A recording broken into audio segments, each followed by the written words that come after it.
ആസനങ്ങളുടെയും ആഭിമുഖ്യത്തിൽ 5 സെന്റ് വസ്തുവും 650 സ്ക്വയർ ഫീറ്റിലുള്ള വീട് മുഴുവനായി നിർമ്മിച്ചു നൽകുന്ന ഭവനങ്ങളുടെ താക്കോൽ ദാനം ഇപ്പോൾ നിർവഹിക്കുന്നു. 20 വീടുകൾ ഇതിനോടകം ഈ പദ്ധതിയിൽ പൂർത്തിയാക്കി. മറ്റ് 20 ഭവനങ്ങളുടെ നിർമ്മാണം വിവിധ സ്ഥലങ്ങളിൽ പുരോഗമിക്കുന്നു. ഇപ്രകാരമുള്ള 40 വീടുകളുടെ താക്കോൽ കേരളത്തിന്റെ ആദരണീയനായ മുഖ്യമന്ത്രി ശ്രീ വി.ഡി. സതീശൻ മലങ്കര കത്തോലിക്ക അസോസിയേഷന്റെ സഭാതല പ്രസിഡന്റ് ശ്രീ എസ്.ആർ. ബൈജുവിന് ഇപ്പോൾ കൈമാറുന്നു.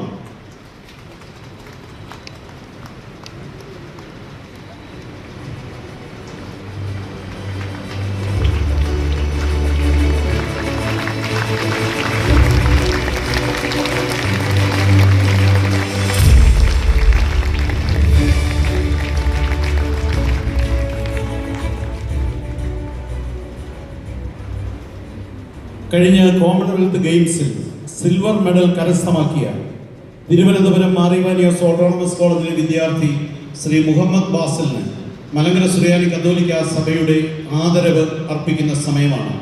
പ്രശംസാപത്രവും ഉപഹാരവും അദ്ദേഹത്തിന് ഇപ്പോൾ കേരളത്തിന്റെ ആദരണീയനായ മുഖ്യമന്ത്രി ശ്രീ വി.ഡി. സതീശൻ നൽകുന്നു.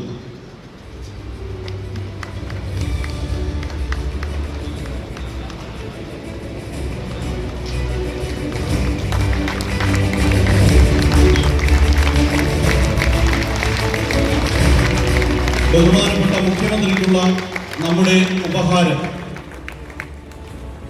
പരിശുദ്ധ എപ്പിസ്കോപ്പൽ സുനകദോസിന്റെ സെക്രട്ടറിയും തിരുവല്ല ആർച്ച് ബിഷപ്പുമായ അഭിവന്യ തോമസ് മാർ കൂർലോസ് മെത്രാപ്പോലീത്ത നൽകുന്നു. പരിശുദ്ധ ഫ്രാൻസിസ് മാർപ്പാപ്പയും പരിശുദ്ധ ലിയോ 14 മാർപ്പാപ്പയും പ്രസിദ്ധീകരിച്ച ചാക്രിക ലേഖനങ്ങളുടെ സമാഹാരമാണ് ബഹുമാനപ്പെട്ട മുഖ്യമന്ത്രിക്ക് നൽകുന്നത്. ഇതിന്റെ സർവാദരണീയനായ മുഖ്യമന്ത്രി ശ്രീ വി.ഡി. സതീശൻ ദീപം തെളിയിച്ച് അത്യഭിവന്യ ബെസേലിയോസ് ക്ലീമീസ് കാതോലിക്ക ബാവ തിരുമേനിയുടെ മെത്രാഭിഷേക രജത ജൂബിലി സമാപന സമ്മേളനം ഉദ്ഘാടനം ചെയ്യുന്നു. വേദിയിലെ വിശിഷ്ട അതിഥികൾ എല്ലാവരും ബഹുമാനപ്പെട്ട മുഖ്യമന്ത്രിയോട് ചേർന്ന് നിൽക്കുവാൻ സ്നേഹപൂർവ്വം അഭ്യർത്ഥിക്കുന്നു.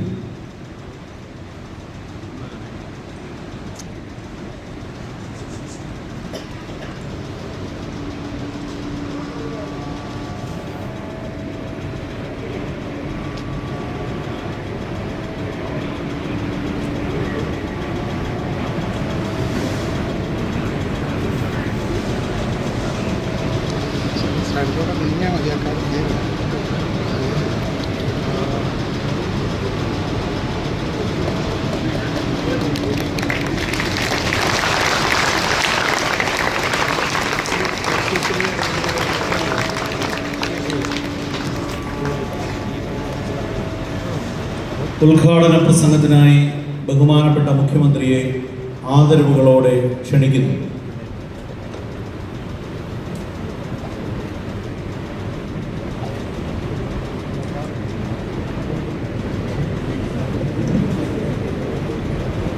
അഭിവന്ദ്യരായ തിരുമേനിമാർ, മന്ത്രിമാർ, ജനപ്രതിനിധികൾ, വേദിയിലും സദസ്സിലുള്ള വിശിഷ്ടാതിഥികളെ, വൈദിക ശ്രേഷ്ഠരെ, സിസ്റ്റേഴ്സ്, പ്രിയപ്പെട്ട സഹോദരങ്ങളെ, ഈ മനോഹരമായ മുഹൂർത്തത്തിന്, ചരിത്ര മുഹൂർത്തത്തിന് സാക്ഷ്യം വഹിക്കാൻ കഴിഞ്ഞതിൽ ഞാൻ ദൈവത്തോട് നന്ദി പറഞ്ഞു.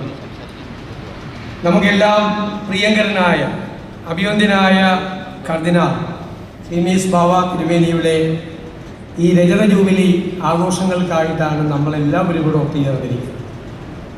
ഞാൻ സത്യത്തിൽ മുഖ്യമന്ത്രിയായിട്ടല്ല ഇവിടെ നിൽക്കുന്നത്, അഭിവന്ദ്യ തിരുമേനിയുടെ ഒരു കൂടപ്പിറപ്പായിട്ടാണ്. ഞാൻ കാണാൻ കഴിയുമ്പോഴെല്ലാം സ്നേഹവാത്സല്യങ്ങൾ പകർന്നു തന്ന്, ആത്മവിശ്വാസം തന്ന്, എല്ലാ പ്രതിസന്ധികളെയും നേരിടാനുള്ള ഊർജം പകർന്നു തരുന്ന, അക്ഷരാർത്ഥത്തിൽ എൻ്റെ സഹോദര തുല്യനായ ഒരാളാണ് തിരുമേനി എന്ന് ഞാൻ അഭിമാനത്തോടുകൂടി പറയാൻ ആഗ്രഹിക്കുന്നു. പരിചയപ്പെട്ടവർക്ക് എല്ലാവർക്കും അദ്ദേഹം അങ്ങനെ തന്നെയാണ്. മലങ്കര കാത്തോലിക സഭയുടെ കഷ്ടകാലത്തിൽ നിന്ന് അതിനെ കൈപിടിച്ചുയർത്തിയ മാറിവാനിയോസ് തിരുമേനിയുടെ പിൻഗാമിയായി വന്ന് അദ്ദേഹം എല്ലായിടത്തും വെളിച്ചം പ്രകാശിപ്പിച്ചുകൊണ്ടിരിക്കുകയാണ്.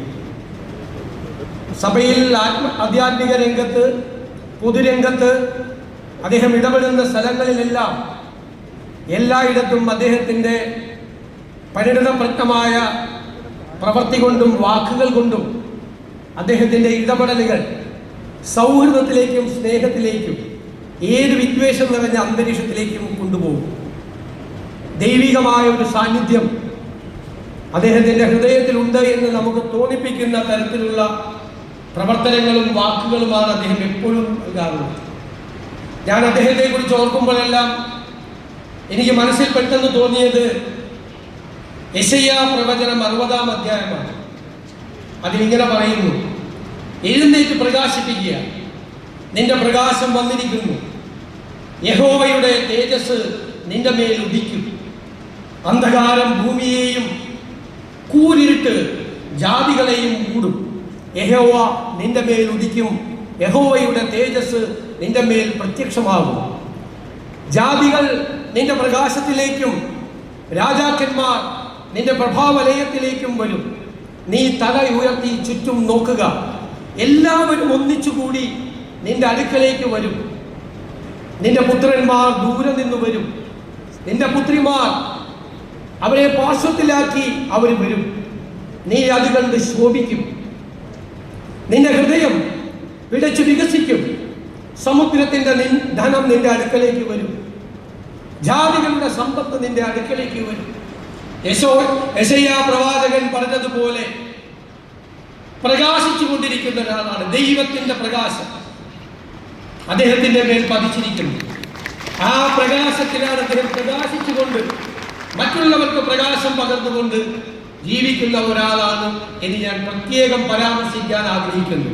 അക്ഷരാർത്ഥത്തിൽ യെശയ്യാ പ്രവാചകന്റെ വാക്കുകൾ അദ്ദേഹവുമായും അദ്ദേഹത്തിന്റെ പ്രവർത്തികളുമായി ചേർന്ന് നിൽക്കും. വേദപുസ്തകത്തിൽ ഏറ്റവും കൂടുതൽ പറയുന്നത് പ്രകാശത്തെക്കുറിച്ചാണ്. ആ പ്രകാശമാണ് കൂരിരുട്ട് മാറ്റി, അന്ധകാരം മാറ്റി, അജ്ഞാനം മാറ്റി വെളിച്ചവും ജ്ഞാനവും കൊണ്ടുവരുന്നത്. ആ കൂരിരുട്ട് മാറ്റാൻ, അന്ധകാരം മാറ്റാൻ, അജ്ഞാനത്തിന്റെ ആ വഴികളിൽ നിന്ന് ജ്ഞാനത്തിന്റെ വഴികളിലേക്ക് മനുഷ്യനെ നയിക്കാനുള്ള വലിയ ദൗത്യവുമായിട്ടാണ് അദ്ദേഹത്തിന്റെ യാത്ര. നമുക്കറിയാം, പൗലോസ് അപ്പോസ്തലൻ തിമോഥെയോസിന് എഴുതിയ ലേഖനത്തിൽ സഭാധ്യക്ഷൻ എങ്ങനെയായിരിക്കണം എന്ന് പറയുന്നുണ്ട്. വിശ്വാസത്തിന്റെ മർമ്മം ശുദ്ധ മനസ്സാക്ഷിയിൽ വെച്ചുകൊള്ള ആയിരിക്കണമെന്നാണ്.